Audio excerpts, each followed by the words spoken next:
freshly fallen snow. Tiny little amalgams of crystallized purity. But you know, when the veneer of popular mythology melts away, what are you left with? A bucket full of acid rain laced with sulfuric compounds and, I don't know, ozone juice.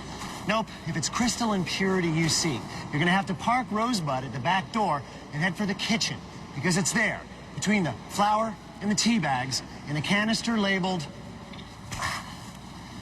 sugar. That's right. Nature's most effective sweetness delivery device is also one of the most potent and powerful of the players in the kitchen universe. I mean, besides its obvious accomplishments in the arenas of sweetening, flavor enhancement, preservation, fermentation, hydrolyzation, and tenderization, sugar's just a great ingredient all by itself. Add a little heat, a little water, a little chemistry, and amazing things will happen. So join us, won't you, as we venture deep into the heart of a little disaccharide that we like to call sucrose. And I don't care what those buster people say. Sugar is good eats.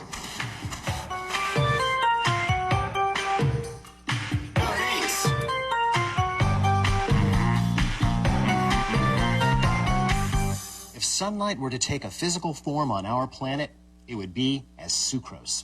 Now, all green plants manufacture sucrose to some degree or another via photosynthesis, that amazingly complex transmutation of energy into matter.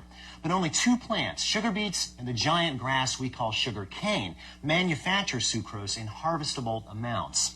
Now, nobody really knows where or when man began to crystallize sugar from the juice of Saccharum officinarium, but there are written records of producing honey without bees along the banks of the Ganges River as early as 500 BC. Now, at that time, the refining process was still in its infancy, and nobody had really figured out how to remove the crystals from the dark brown gooey molasses or the cane syrup that just wouldn't crystallize. So instead of looking like the white, light, snowy stuff that we think of as sugar, sugar looked like this: big, dark, sticky loaves or cones. And to use it, you just scraped it off with either a knife or a fork into the sugar bowl. Now, from India, the knowledge spread west to Persia, but was halted there by Arab merchants who saw sugar's true potential. So they tinkered around with the technology and finally perfected the production of sugar, and they monopolized its commerce, moving it across the northern rim of Africa and taking it with them into Spain when they took over. There, they kind of let it trickle into Europe at about $500 a spoonful until the Crusaders came into Spain, stole clippings, took it back to Brussels and London. Desperate to get their own supply going, they carried it to their new colonies in the Lesser Antilles in the Caribbean, where it eventually took over and spread across to Cuba and even into southern Florida, where we are today. Now, I'd love to tell you why there was so much fuss about this little white powder, but if I told you lately, I am not a nutritional... She's back there, isn't she? Hi. Anthropologist. Okay, Deb, why all this fuss for some white powder? You mean sugar? Sugar, what's the big deal? Well, for one thing, glucose is the main energy source of the brain, and we have big brains. They're big energy sinks. And we learn at our mother's breast to like sweetness, because breast milk is really sweet. And that's to get us kind of conditioned to thinking sweet good? Probably. Sweetness is goodness, is protection, is comfort, that kind of thing. And then some people even say that it's some part of our genetic memory from if our ancestors were possibly fruit eaters. So either way, we're conditioned to like sweet, sweet good, bitter bad. Yeah, but we've gone overboard. Yeah, I'll say so. What exactly are you doing here, by the way? I'm studying the biocultural response of 20th century Neanderthals to solar radiation. I think she's talking about me. Well, I've got to hack my way out of here, Deb. No time to talk right now. Truth is, she's right. Americans now consume about 80 pounds of sugar apiece a year.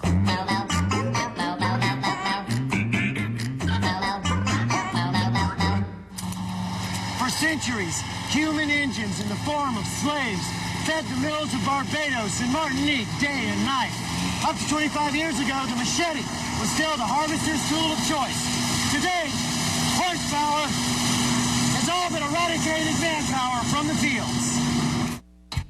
Immediately post-harvest, the cane is fed to a 9,000 horsepower engine of destruction called a tandem, which rings, smashes, and chomps the great grass, liberating its juice, which at this point looks and smells more like Tijuana street runoff than sugar. This juice is then percolated through lime and emerges as a murky syrup, which has been filtered and boiled repeatedly until it becomes so concentrated that the raw sugar crystals fall out of solution. Bingo! You've got industrial-grade sugar. At the refinery, this sugar is changed back and forth from solid to progressively concentrated liquid phases. Each of these phase changes removes further impurities until 99.9% sucrose remains. The final crystals are separated from their mother liquid via centrifuge, just like your washer spin cycled, tumble-dried, and then packed up and sent to a grateful world.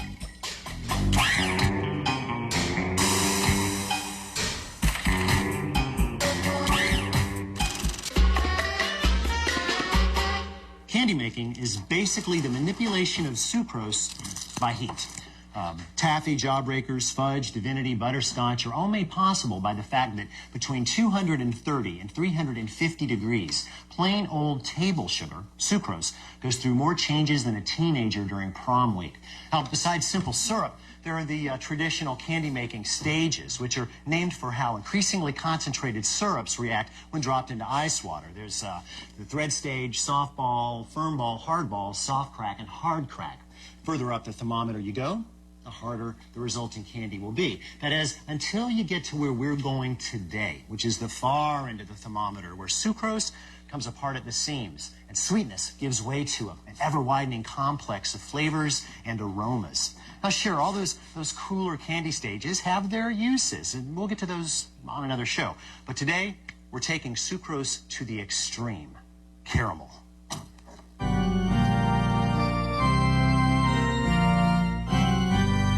Now, there are two ways to get where we're going. Dry method and a wet method.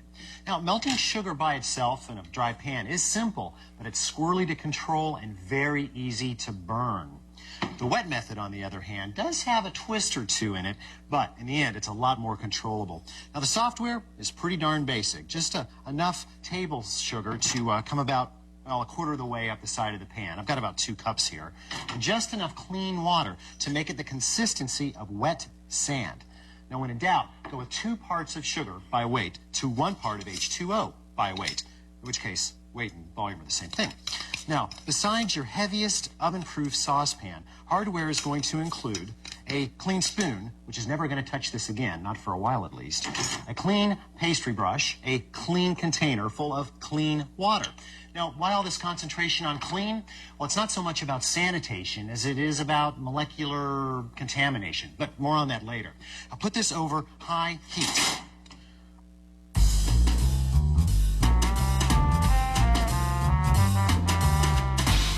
Once the sugar has dissolved, acclimate your thermometer with a little hot water to prevent thermal shock. Then, carefully clip it into the pan, making sure that the ball is submerged.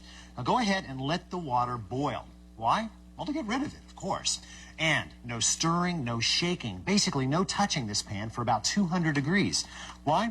Well, because just when the sugar's preparing to yield its greatest treasures, there's danger of failure. It's a small thing, really, but then, of course, the Chicago fire started small, too. In our case, the specter, crystallization. Here's what happens. The pot's now hot.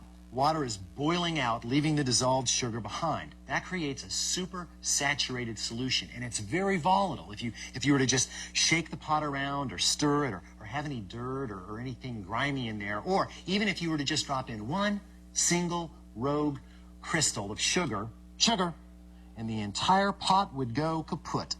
Boom!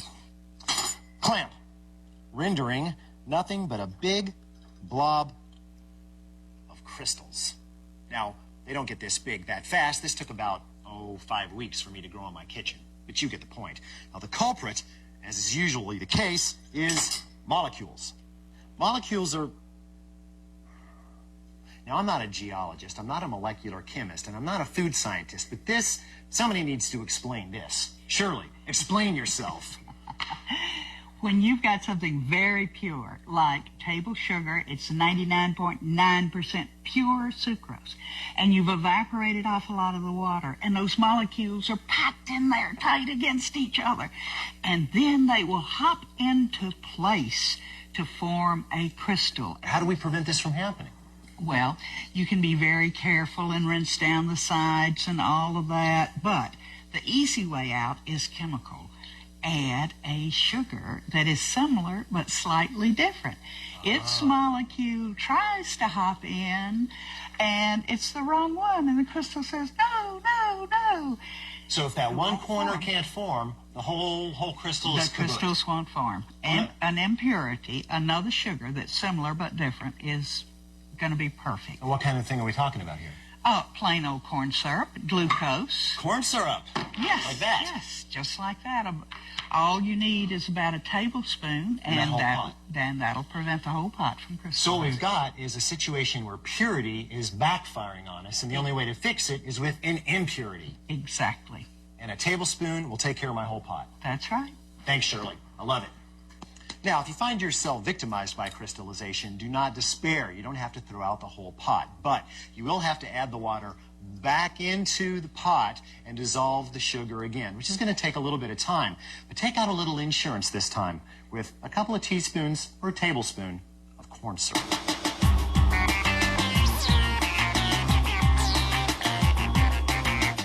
As the water cooks out of our pot of sugar, it's a good time to prepare for phase 2, extra hardware. 2 baking sheets turned upside down, or any other level heat-proof platforms, and 2 pieces of parchment paper.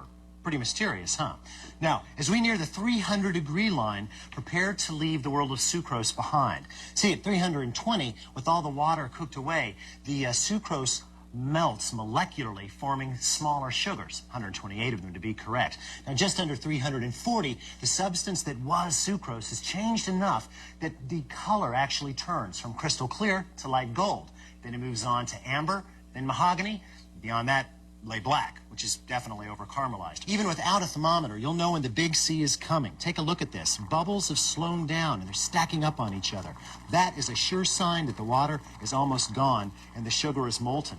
Now, without sugar around to provide a medium, crystallization is no longer a danger, so stirring or at least gentle agitation is okay. In fact, as the sugar darkens in the pan, it's downright critical.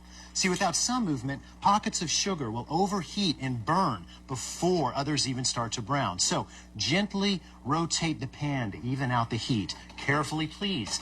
Pastry chefs don't call this stuff napalm for nothing. Now, of course, at this point, you could stir in a couple handfuls of toasted almonds and spread it out onto a well-greased cookie sheet about a 1/4 inch thick, let it set, and you'd have almond brittle. Now, once the sugar hits a true amber color around 340 degrees, remove it from the heat and let it cool down slowly. Just move your spoon back and forth through this lava flow. If you stir quickly, you'll work in air, which will cloud the candy, so go slow. And every few strokes, stop and lift the spoon. Just let some of the sugar run off. Now, if it falls in drops, the sugar is too hot to work with. Keep stirring and checking until it falls in a solid stream. There. You see that continuous string? It's like a solid piece of sugar all the way down into the pot. That's what tells you that it's doodad time. Now, what is a doodad exactly? Well, let's just say it's a free-form spirograph of candy. Now, the idea is to create a string of sugar and kind of pile it up on the paper using quick, tight wrist movements. Now, this is going to take a little playing with, but playing with food is fun. Hey, cost of a pound or 2 of sugar is a cheap price to pay for impressing the heck out of the neighbors. I usually go with tight atomic circles or back and forth cross-hatching. Just remember, the further you hold the spoon off the paper, the wider the pattern will be. Now, see how that string stays together? It's exactly what we're looking for, and thinner is better. Now, once you're done playing Jackson Pollock, let these set for 10 or 15 minutes, then just peel the paper off the doodad. As far as short-term storage goes, just stack these between sheets of wax paper and seal them in the airtight container of your choice. But if it's a humid day outside, these candies are going to go gummy within 24 hours, so don't make more than you really need. And the other thing is that, well, we need the rest of this sugar for something else. Now, this sugar is due for yet more abuse, so back on the heat, medium-high that is. Now, we're headed to the one dessert sauce that can truly capture all the deep, dark, complex flavors of nature on the edge of annihilation. Caramel. And it's going to happen pretty quick, so make sure that you've got a container of cold cream that equals in volume the amount of sugar you have. If you started with 2 cups of sugar and didn't make doodads, then you'd have 2 cups of cream. Just kind of eyeball it. If you think about a cup in there, then a cup of cream. If you've got a little bit more sugar than cream, that's okay. Now, pushing sugar to the limit doesn't take much skill, but nerves of steel are a plus because basically you're playing chicken with the sugar. You see, you want it dark, really dark, because that's where the roasty toasty flavors are.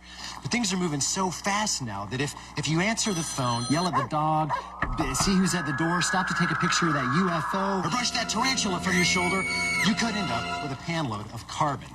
Now it's getting darker. Darker. Wait. Don't look at the UFO. Wait. And then the instant you see wisps of smoke coming from the surface of the pot, you go to action, removing it from the heat and at arm's length, dumping in your cream.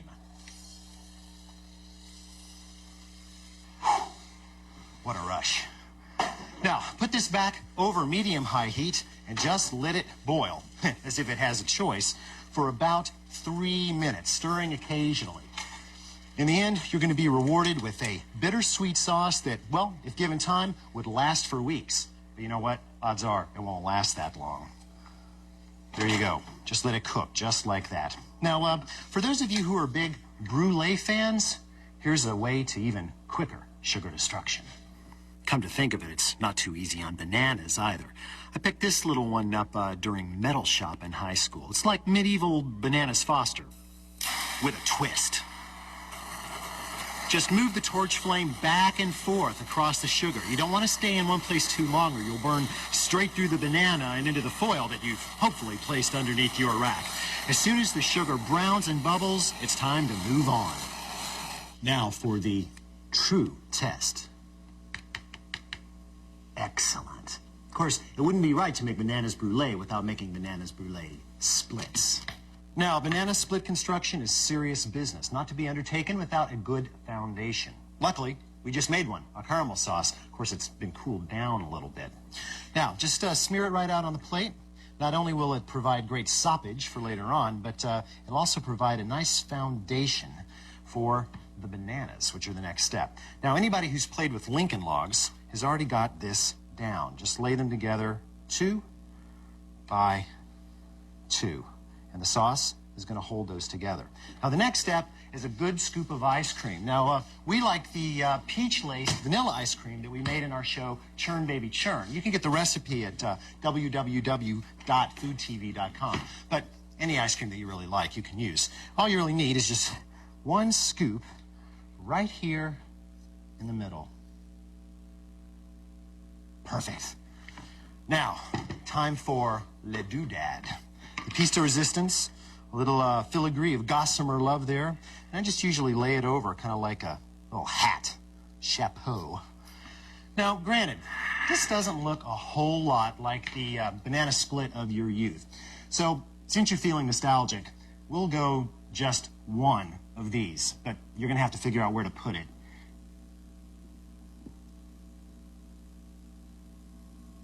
There you go.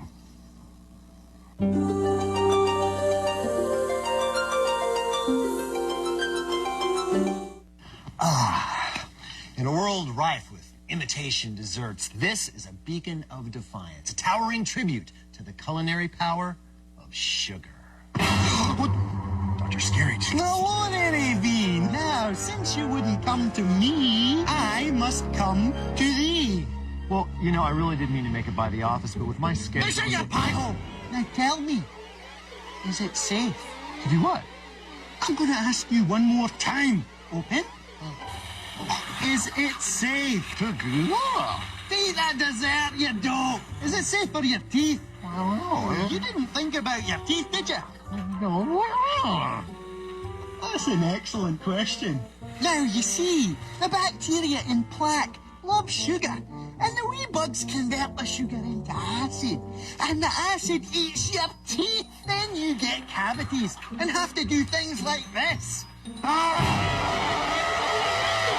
Lucky for you, the amount of damage depends on how long the sugar stays on the teeth, not how much is consumed. That sugar bomb you've got there will do less damage than a cookie containing starch because the starch holds sugar to the teeth like glue. Great news. Thanks for the info, Doc. Well, besides setting the cause of modern dentistry back about, 300 years, I hope that we've inspired you to reponder our favorite dessert, Citizen Cane Sugar. That's all you really need is a little sugar, a little heat, and a little time to play. Can I go now? No, you're not leaving until we floss.